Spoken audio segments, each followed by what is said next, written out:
dhe zotërinj, mirë se erdhët në këtë hapësirë MCN Ekonomi. Ditën e sotme e kemi zhvendosur stendën diku tjetër. Jemi pranë panajirit Klik Expo-Group, është panajir ndërkombëtar, ka përfaqësues ndërkombëtar dhe kompani shqiptare, rreth 250 kompani.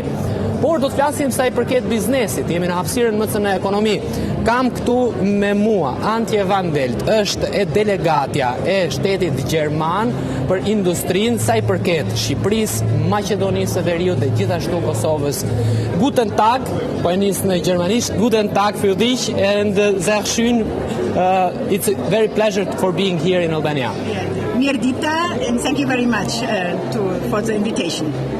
Mirdita dhe faleminderit shumë sa i përket ftesës, pra siç e thash edhe pak më herët, zona Antje nuk është hera e parë që është në Shqipëri dhe do të flasim së pari për ta pyetur se cili është pozicioni i saj. What is your position? What is the delegation that you have to do in Albania, in Kosovo and in North Macedonia, as you said? Yes, I'm the delegate of the German industry for North Macedonia, Albania and Kosovo. We are part of the AHK German Chamber Network and we have offices in more than 150 countries, and here from Skopje office we are also working with Kosovo and with Albania.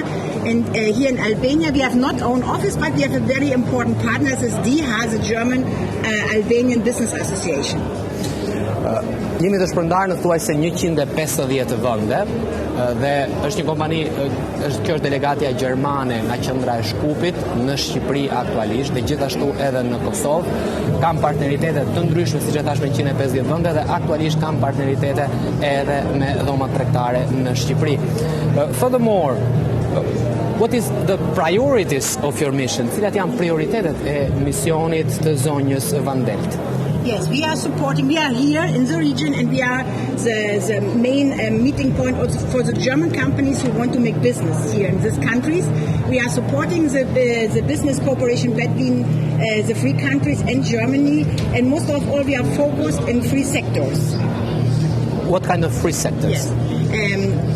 Not sectors, three areas we are supporting. One is obviously we support German investors who want to establish here production facilities or also service centers. The other area is to find, for example, local suppliers to construct supply chain for German companies.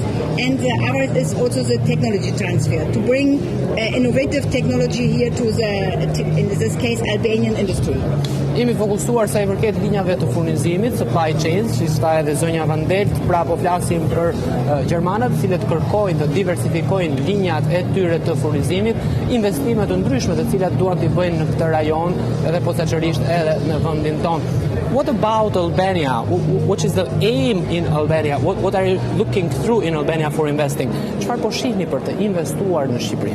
Well, we have here some investors. One very famous is Fortuna in the automotive sector, suppliers for automotive industry, but also some activities in the service sector. But our main focus really here is also to establish supply chain, to connect local producers here with German companies, and there we have very good experiences. We have very good companies here with very high standards, and this is a very successful cooperation we are working on. Pra, duam që të rrisim sa më shumë që t'jetë mundur bashkëpunimi. Dhe ashtu siç gjermanët e kanë në fokus, që është industria e automobilave, duan që të ndërtojnë linjë furnizimi të industrisë së automobilave në vendin tonë. Dhe kjo linjë furnizimi e automobilave në vendin tonë, kjo linjë furnizimi e automobilave në vendin tonë për të diversifikuar sa më shumë që t'jetë mundur linjat e furnizimit dhe bashkëpunimin midis kompanive shqiptare dhe kompanive gjermane.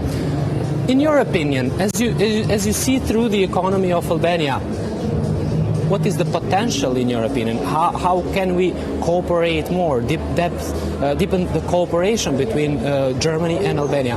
Sa i përket bashkëpunimit, si mundet që të thellohet edhe më tej bashkëpunimi midis Shqipërisë dhe Gjermanisë? Dhe si e sheh zonja Van Delt ekonominë shqiptare? Well, one sector we are focusing on is also tourism sector. We are not here managing tourist centers, but we try to bring also solutions and technologies to get good standards for the tourism industry. And the other sector is metal mechanical and plastic to produce parts for as I mentioned, for German companies also to use the good conditions you have here. And what is very important is the short way to Germany. This is because normally this is a big advantage of the Western Balkan region. You are in Europe, and what the German companies are looking for is partners here in the region, close to Germany, where you can also transport by truck the products. Jeni afër Evropës, thot. Ballkani Perëndimor është afër Evropës. Ajo që ne shohim si mundësi është që të transportohen me maune pajisje të ndryshme për të atë që e tha dhe pak më herët supply chain-in. Në krahun tjetër ta jemi të fokusuar tek turizmi, për zgjidhje, sektori i shërbimit dhe gjithashtu edhe për teknologji. Fokusi qendror, siç e ka ekonomia gjermane, është metalet dhe plastika. Të tha zonja Vandel. Why do you say that we are in Europe? Didn't say we are entering Europe. Pse thatë që ne jemi pjesë e Evropës dhe jo se po bëhemi pjesë e Evropës. Pasi, as you know, we are aiming entering Europe, let's say in 2030. Pra kemi një lloj dëshire dhe një lloj afati për të hyrë në Evropë deri në 2030. European Union is one thing, but Europe, you are part of Europe. Okay. Still not of the European Union.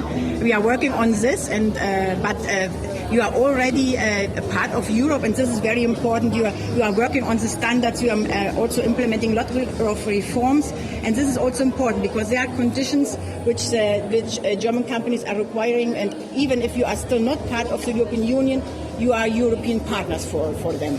Jemi partner evropian, Bashkimi Evropian është gjë tjetër dhe Evropa është kontinenti. Ju jeni pjesë e Evropës sot, jeni duke ndërmarrë reformat për të bërë pjesë e Bashkimit Evropian, kërkohen disa kushte edhe nga kompanitë gjermane për të bërë pjesë që tregu shqiptar të bëhet pjesë e tregut evropian.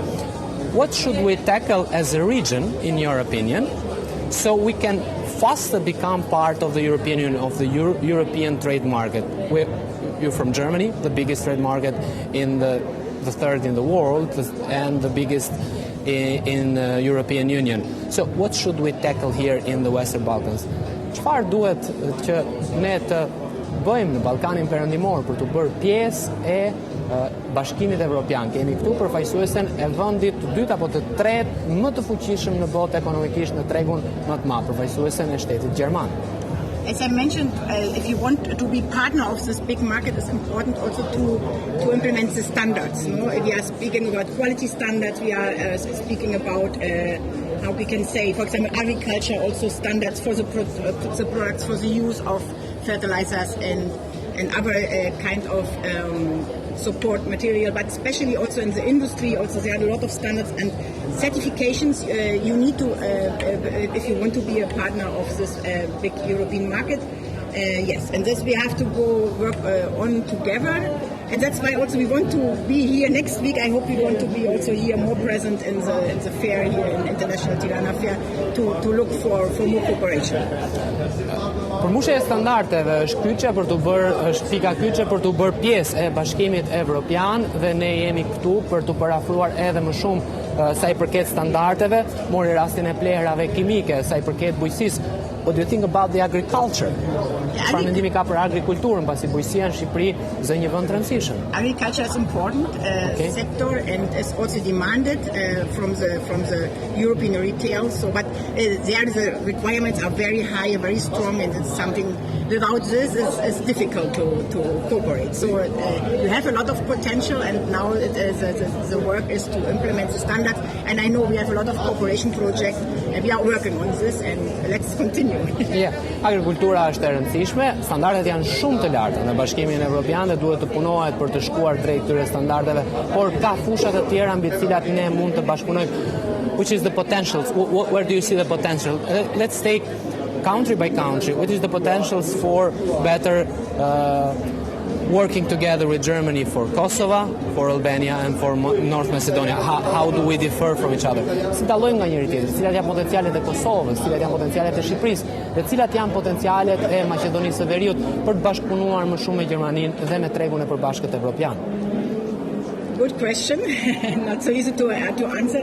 Well, maybe starting with North Macedonia, most of all to continue to extend the projects in production facilities and supply for the German industry.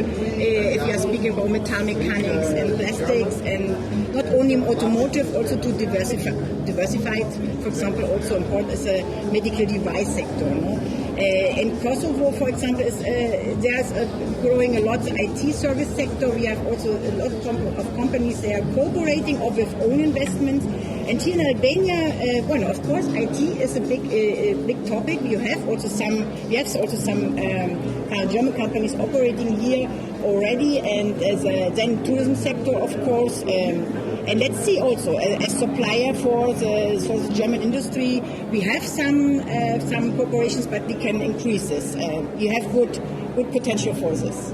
Ka potenciale Shqipëria, thotë sektori IT-s është një ndërtoj i cili është në vëmendje aktualisht dhe mund të ketë një lloj bashkëpunimi edhe me Gjermaninë. Sa i përket Kosovës, gjithashtu IT-ja është në vëmendje edhe në Kosovë. Por kur u ndal tek Maqedonia e Veriut, zonja Valdel thotë se industria mjekësore, gjithashtu edhe sa i përket prodhimit në metalik, por gjithashtu edhe në plastik, janë dy pika me të cilat mundet që të ndihmojnë. Let's foresee in a way, when do you think we are going to be part of the European Union? Për ta parashikuar disi, kur mendoni se këto vende mund bëhen pjesë e Bashkimit Evropian? The standards are something that you said before, but what do you see? You've been traveling the region.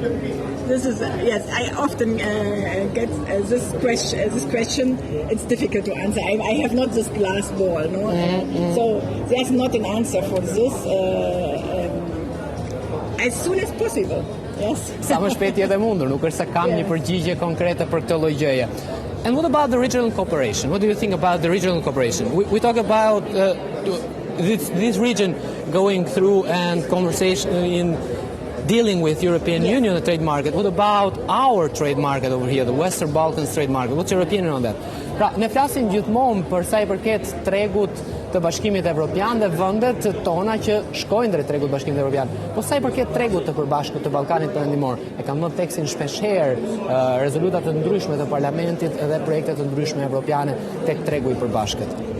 As you know, maybe you have heard about the Berlin process. This is also a German initiative to promote the cooperation between the countries of the region, because finally one thing is to be part of the European Union, but it's also important to be closer here in the region. And we have done together a lot of steps in different areas. And also this is interesting because, for example, for the investors, if we are speaking to German investors, they are not only looking to supply with the production here to the German market or to the European market, they are also looking for the regional market. It's a new tendency also, no? And this is also an opportunity. And also they are looking for local suppliers. So also from the German side, we are also working to promote more the regional cooperation, and is a big area to grow. No? E vuri tekstin që në fillim tek procesi i Berlinit, është një proces që e ka iniciuar Gjermania, siç e tha edhe zonja Vandel, është një proces i cili ka në qendër edhe tregun e përbashkët ballkanik. Linjat e furnizimit rajonal, këto janë shumë të rëndësishme, ndërtimi i një tregu rajonal dhe më pas për të shkuar edhe drejt tregut të përbashkët evropian.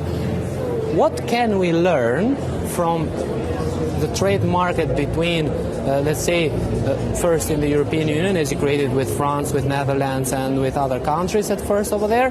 What can we learn from that here in the Balkans? What is, in your opinion, something that we can learn? Çfarë është diçka që ne mundet të mësojmë? Tregu i përbashkët evropian, në fillim e krijuan gjermanë, francezët dhe vendet e tjera, konsorciumi i Qumëlvurit dhe i Çelikut, dhe tashmë kemi edhe tregun e përbashkët ballkanik. This kind of incorporation, how does it become much more faster and much more easier?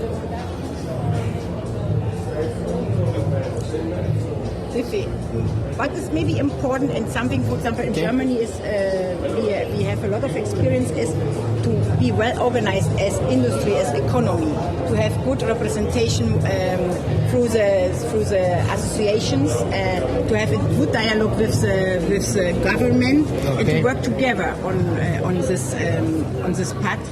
And yes, and this is to look for more unit. Më shumë bashkim, më shumë dialog me institucionet e ndryshme, kjo është ajo çka ka rëndësi si bazonjës Vandel për të shkuar më afër bashkimit evropian. Por për të ndalur në një pyetje të fundit, one last question in this case. Why Germany, in a way, is so focused on investing in the Balkans? How is this going to facilitate our way toward the European Union? We talked before about this regional market, how the Germans want this supply chain over here in the Balkans, and how is it going to facilitate the Balkans going through European Union? How is it going to merge us together inside the European Union, having a better community over there? Si do ta përshpejtoj fakti investimeve gjermane vajtjen e Ballkanit perëndimor drejt bashkimit evropian. Pasi kemi folur shpesh herë sa I përket investimeve të ndryshme që duan të vinë në Ballkan. What do you think about this? If you ask me why German companies or there's a lot of focus over there, yeah. Well, there are different reasons. I think it's important also to mention that you have a big diaspora in Germany. A lot of Albanian, Kosovarian and Macedonian people living in Germany, working in Germany. So that's also promoting a lot the exchange, not only in business, also in knowledge. Yes, also people are going to Germany, but also a lot of people are coming back and bring the German business culture also here. Yeah. That's why you can really find very good companies, very well organized here, because they also have this learning from Germany. And the other issues, other topics are that the close connection to Germany, as I mentioned before, also the good energy prices, comparing with European Union. We have got a good energy price, and especially here in Albania, you have very green energy. Yes, this is something. The people is also important, no, and also a good tax policy. Yeah, an attractive tax policy is also one of the reasons why German companies are looking to this region.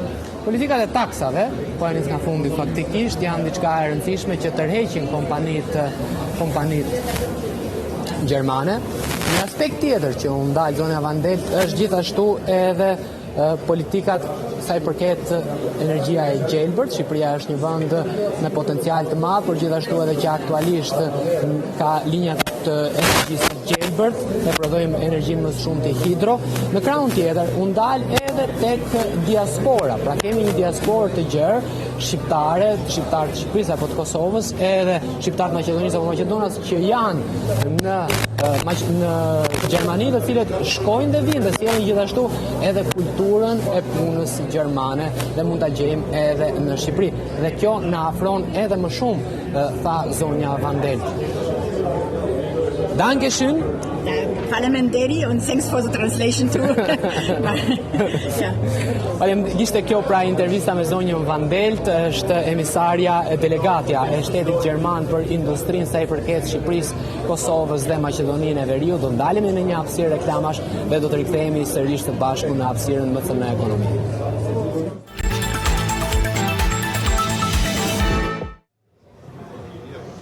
Rikthehemi në këtë pjesë të dytë të nderuar teleshikues në hapësirën MCN ekonomi. Siç e shihni, kam 4 të ftuar. Do flasim për një çështje shumë të rëndësishme. Do flasim për hekurudhën, financimet për hekurudhat shqiptare dhe se ku do të shkojmë. Pra, hyrja drejt Bashkimit Evropian, afrimi me Bashkimin Evropian, ka të rëndësishme dhe hekurudhën, transportin e mallrave dhe shumë çka tjetër, transportin e udhëtarëve gjithashtu.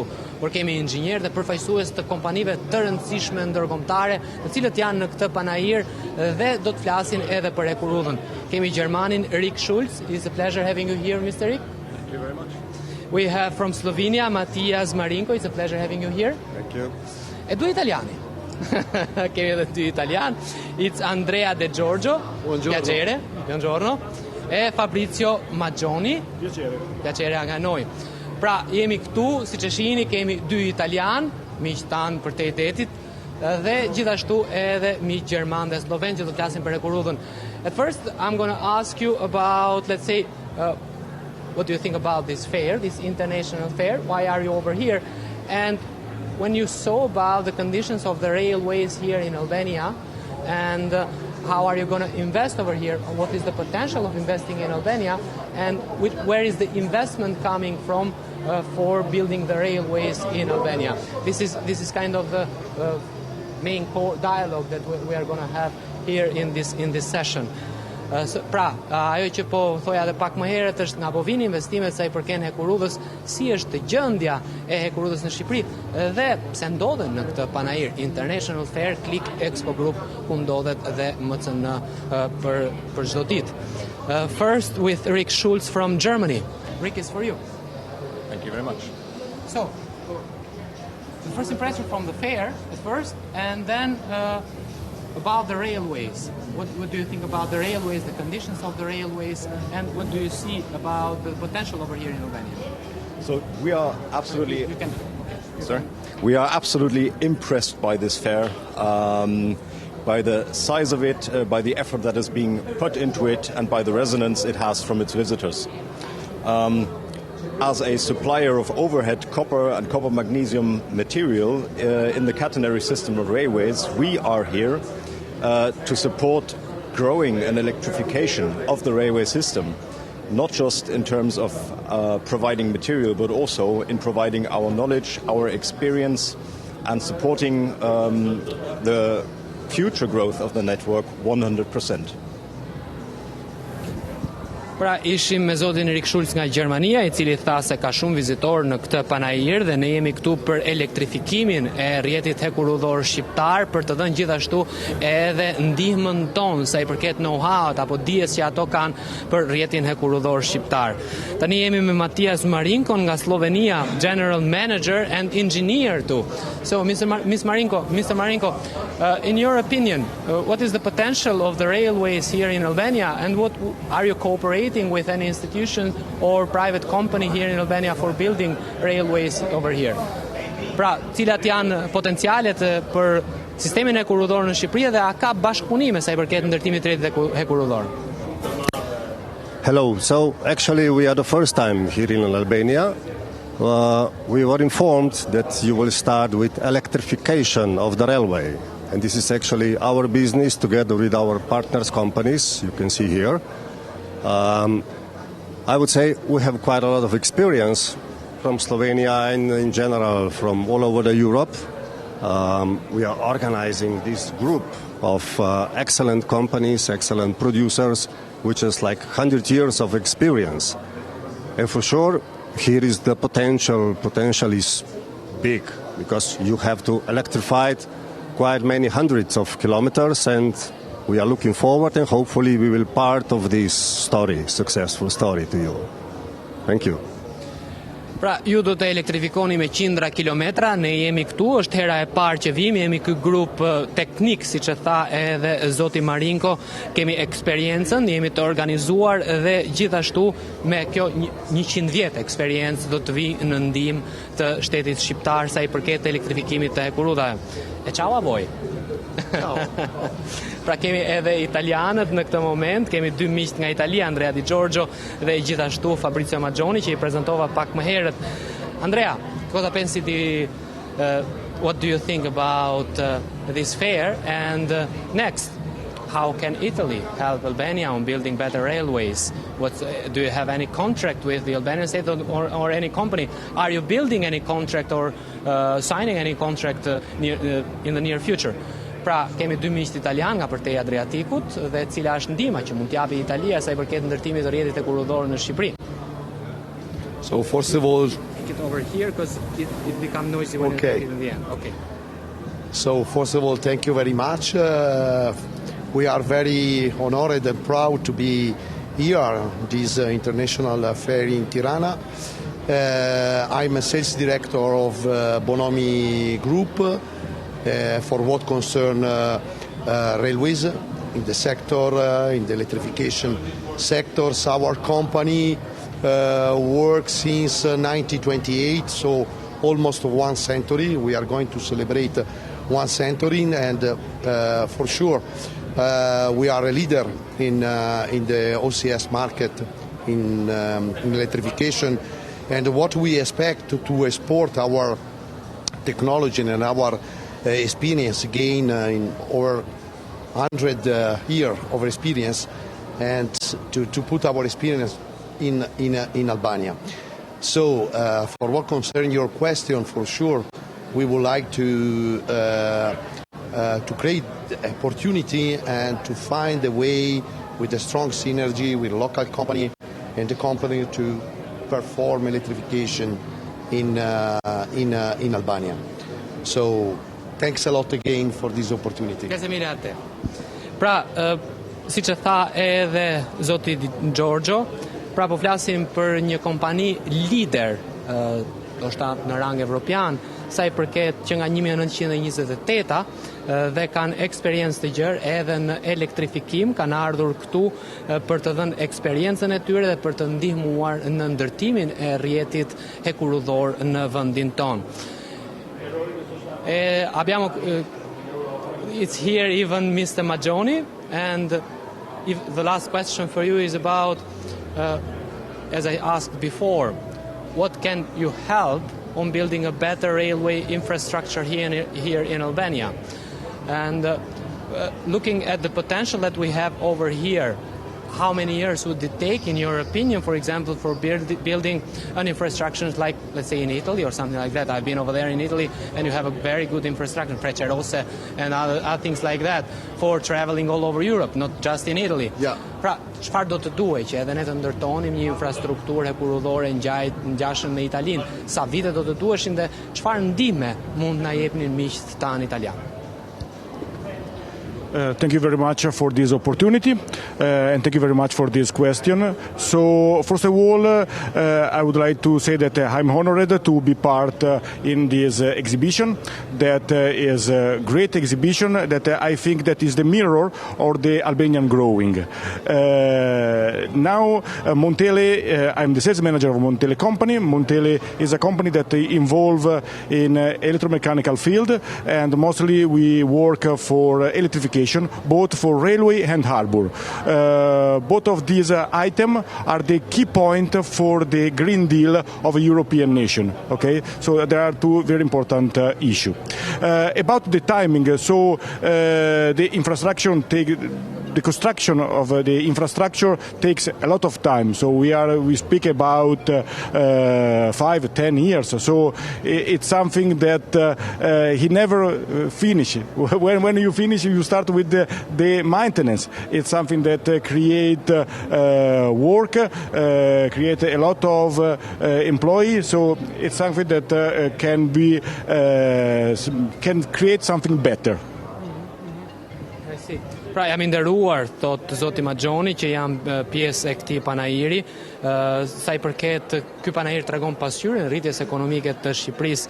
Elektrifikimi gjithashtu është pjesë që kanë specialitetin e tyre për të na ndihmuar, dhe kjo shkon edhe sa i përket marrëveshjes së gjelbërt Green Deal në Bashkimin Evropian. Infrastruktura do kohë, sipas zotit Maggioni, që tritet.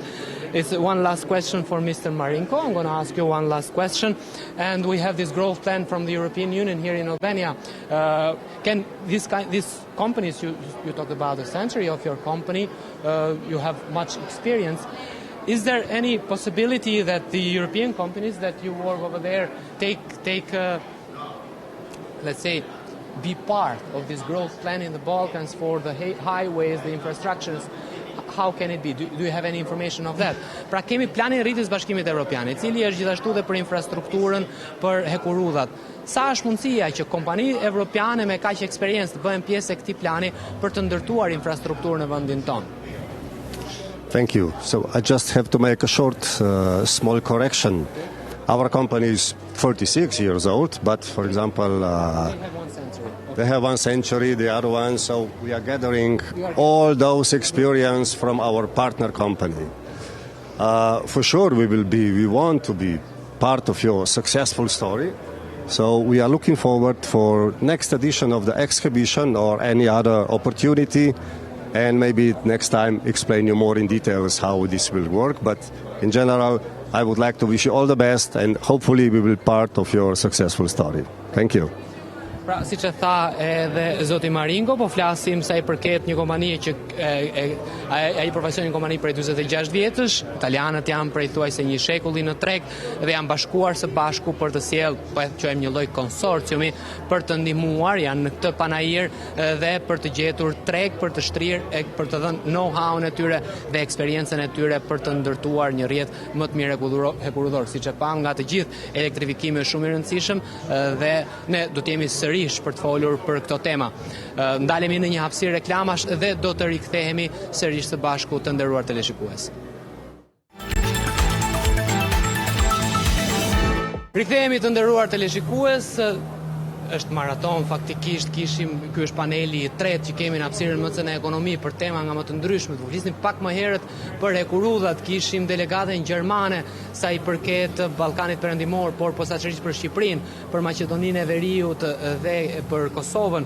Tani jemi me Elton Çekrezin, CEO i Euroelectricas, kënaqësi që ju kam këtu.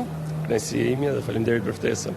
Gjithashtu kemi edhe Fabio Bakkinin, një mik nga Italia. Piacere. Piacere, sono Fabio Bacchin. Do doja ta nisja me ju, zoti Çekrezi, për të ndalur pak sa i përket energjetikës dhe inteligjencës artificiale. Janë tema të mëdha, dy tema që sot po merret faktikisht me energjetikën edhe me inteligjencën artificiale. Ku jemi dhe ku po shkojmë? Si ndërlidhen me njëra tjetrën?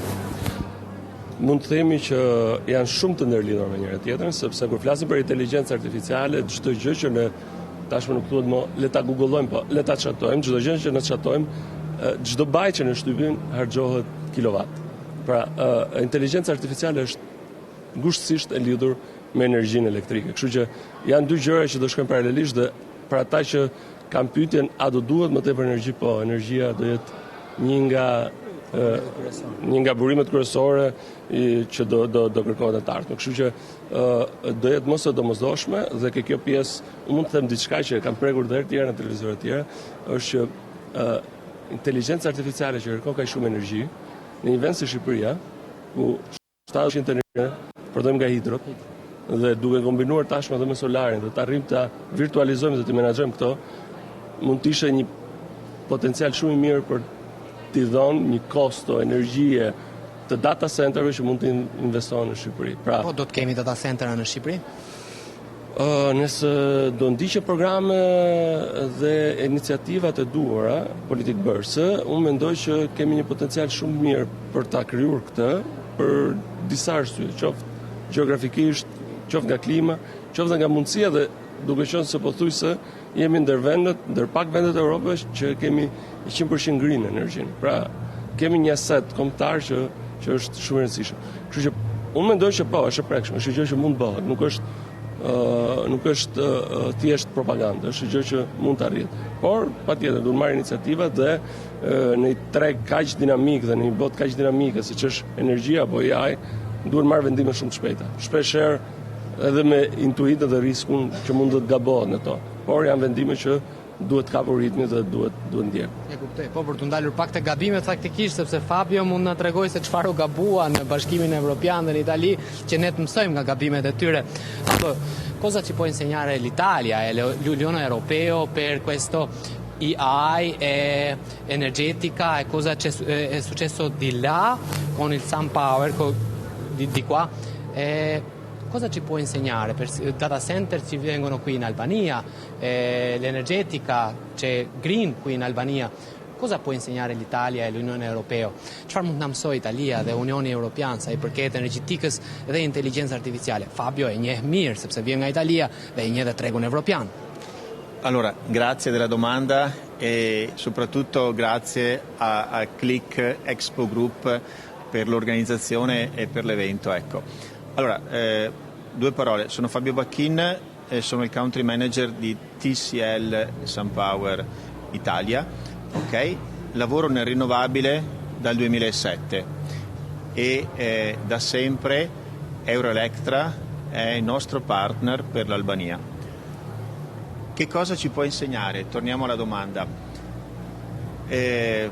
Innanzitutto dobbiamo imparare tutti gli uni dagli altri, ma quello che abbiamo imparato è, e lo stiamo facendo soprattutto grazie ad Euroelectra in Albania, l'energia deve essere affidabile e affinché l'energia sia affidabile deve essere sicura, di qualità, realizzata non solo con prodotti di estrema qualità. SunPower esiste da 40 anni, non c'è nessun player nel mercato del rinnovabile che esiste da così tanto tempo, ma deve essere installata con aziende serie ed affidabili che dimostrano con i fatti la loro esperienza. Quello che abbiamo imparato è che non possiamo mai scegliere la soluzione più economica, perché all'interno della soluzione più economica molto spesso si nascondono problemi legati all'affidabilità, problemi legati alla sicurezza, ed ecco vigili del fuoco, normative, impianti che possono prendere fuoco, problemi legati pensate ad un data center dove magari ci sono tutti gli iCloud, tutta la memoria non solo dei social ma delle banche, che magari ha un problema e rimane senza energia elettrica. Cioè, questo per darvi un'idea dell'importanza della qualità e dell'affidabilità. Quindi, in sintesi, quello che abbiamo imparato sulla nostra pelle è che quando si fa un impianto che deve produrre energia, la deve produrre sempre e la deve produrre a lungo. E per fare questo c'è bisogno non solo dei migliori prodotti, ma anche dei migliori installatori. Ajo që po thot Fabio Bakin në këto momente, thot ne kemi që nga viti 2000, ky personalisht ka që nga viti 2007 që merret me energjinë e rinovueshme, kompania e tij është ndër më të vjetrat, SunPoweri, që prej 40 vjetësh bashkëpunimin e ka pasur gjithmonë me Euroelektrën, dhe vë theksin në disa pika interesante faktikisht, ku thot që eksperienca është e rëndësishme, por ajo që ka thot zoti Bakin, ekspert fushe, thot jo gjithmonë ose asnjëherë ajo që ne themi që është më ekonomikja është më e mira. Pse? Sepse aty brenda mund të ketë fsheta të tjera. Por në rastin e një data centeri, për shembull, ku aty brenda është cloudi, mund të ketë probleme me nxehtësinë, mund të ketë probleme me flakët, pra duhen personazhe që e njohin fushën, duhen ekspert të mirë të fushës, edhe çështja ekonomike është shumë e rëndësishme, por nuk duhet të vihet teksi aty. Energjia e rinovueshme është tetë e rëndësishme. Dhe siç e tha edhe zoti Bakin, ndodhem këtu në këtë panajir dhe është kënaqësi që ndodhem këtu bashkë me Euroelektrikën, siç foli edhe pak më herët që u ndalëm edhe tek intervista e mëhershme.